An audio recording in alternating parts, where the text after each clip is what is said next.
gamers, gals, non-binary pals. We got some new drama, new spice in the Yu-Gi-Oh community.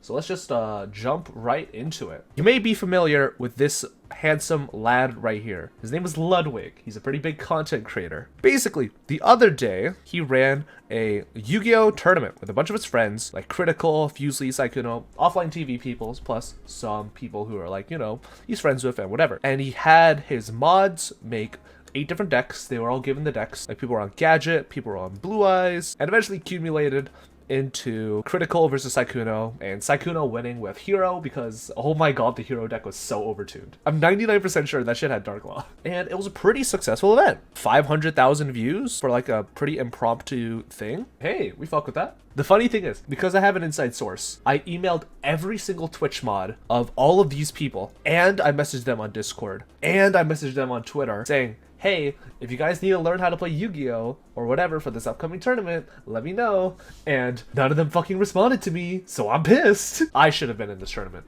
I should have been casting this with Ludwig. Madge. So, after this tournament fired, a couple people were not exactly too happy with it, you know, just overall. The original tweet was taken down, but managed to grab a screenshot through memes, and it was posted in Yu-Gi-Oh! Anon. The Ludwig tournament, while being cool and all, has just unleashed a new wave of bad casuals who can't comprehend anything past GX and Yu-Gi boomers, and it's so infuriating. This is certainly a take. Dyer said it right. It's literally gatekeeping. King Scarlet said, I can see both sides of this. It's annoying, yes, when a specific type of casual player gets hateful towards people who know more, and it's based off wrong assumptions.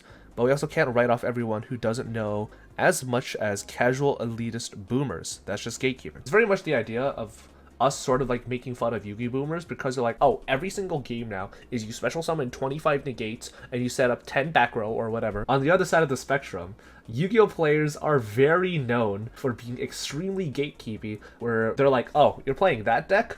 Why don't you play Tier Limit? Because it's better, and your deck is trash, and you're trash, and you shouldn't try to learn the game. Sell your hero deck, buy Tier Limit, L plus ratio, plus I'm fucking your mom. It very much goes both ways. I just caught up on the conversation about there almost no way to casually enjoy Yu-Gi-Oh! As a former competitive elitist, it was the birth of our streaming community, taught me to embrace casual Yu-Gi-Oh! But our community really is unwelcoming to fun games. And this sort of ties into the previous video regarding MBT's and DZ's views about like casual series and just the idea and concept of having fun. But the TLDR is basically Yu-Gi-Oh! Is kind of designed solely around winning. Unlike games that are like roguelikes, speedrunner games, FPS games, whatever, it's not about like, you know, being able to enjoy like a shared activity with your friend and like passively play something in the background, or just being able to like experience a game for the sake of like, you know, personal experience, enjoyment, whatever. It's the concept that if you are playing a Yu-Gi-Oh! Duel, it's very much a zero-sum game where it's either you or your opponent, and you have to kind of dedicate all of your attention to it. You can't really just be like talking to your friend and like doing your combo, because you kind of both have to pay attention. Unlike in a game where like in League, where very much is pretty autopilot. If you want to like hop into like a party of 3 or 4 and, you know, just hop into a normal or an ARAM and just play with your friends. It's not something like Binding of Isaac where you always have to get to like the final boss, or you always have to win your run. You could just play for the sake of like, I don't know, messing around with like item combinations. It's not like Stardew Valley where you could just, you know, enjoy a game with your friend and just play the game for the sake of enjoying it, like with Minecraft as well. The community is so split into factions, they verbally assault you in cycles if you have a different thought pattern. Play optimally, that deck sucks, floodgates drool, build a board sucks.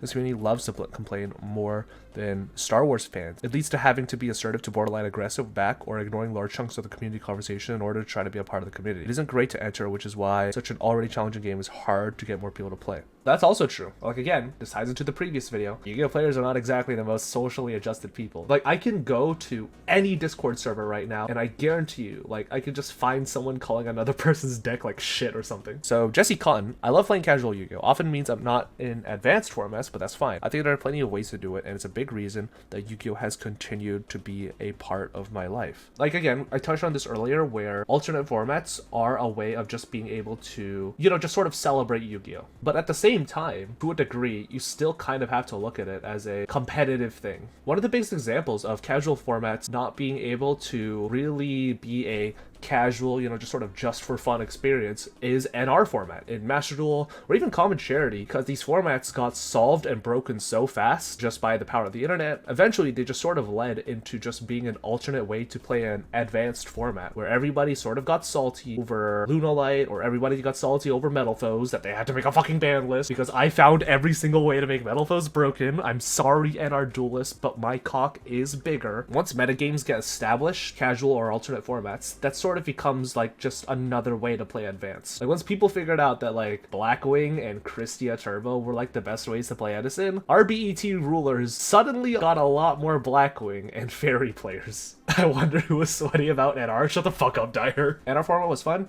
but definitely people lost interest once they figured out that people were going to take it as seriously as like advanced.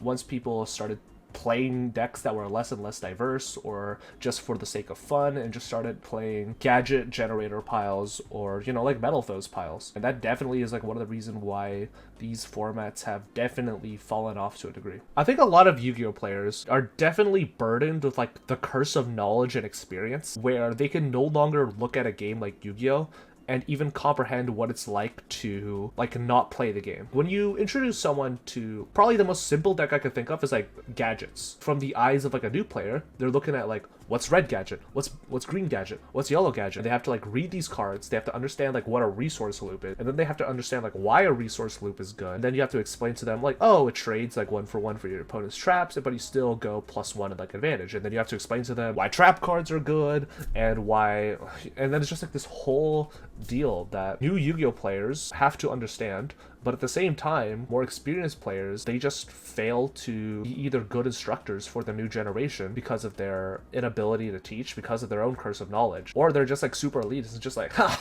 Omega lol, they don't even know what a gadget does. That's like probably one of the biggest gatekeeping flaws when it comes to introducing new players to Yu-Gi-Oh! If I'm being completely honest, most games in general, and I want to contribute this to the aspect of social media as a whole, and esports, and the idea that every game has to be played optimally and perfectly, or according to the metagame in some capacity. Especially due to the past 5 to 10 years of social media and esports development, I think that definitely this sort of ideology of, again, having to play perfectly, having to play optimally, having to always build meta, that sort of deal, is one of the biggest issues that not plagues just Yu-Gi-Oh, but kind of competitive gaming as a whole, or any game that can be played in any competitive aspect. I like to learn how to play games optimally, so I like these sort of informational dump posts, but that's because my brain is fucking rotted with like years of League of Legends meta. For most casual gamers, or most people new to gaming as a whole, a lot of people are gonna like look at that sort of elitism and be like, if you're doing anything else, you should die. Some shit like that. Like, people are gonna get turned off. The whole Ludwig Yu-Gi-Oh thing was so funny because chat was screaming for them to play better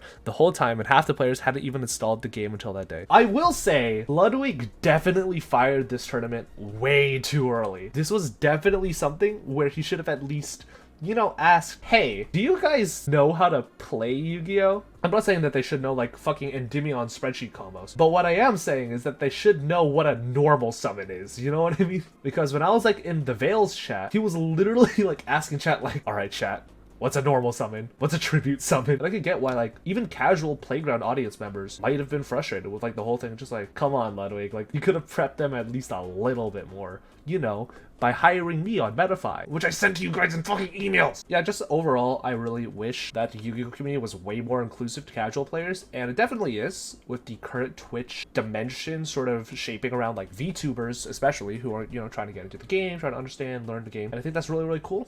But definitely the Yu-Gi-Oh community has a long way to go when it comes to, you know, treating people nicely in any capacity. But yeah, thanks for watching. Be nice on the internet.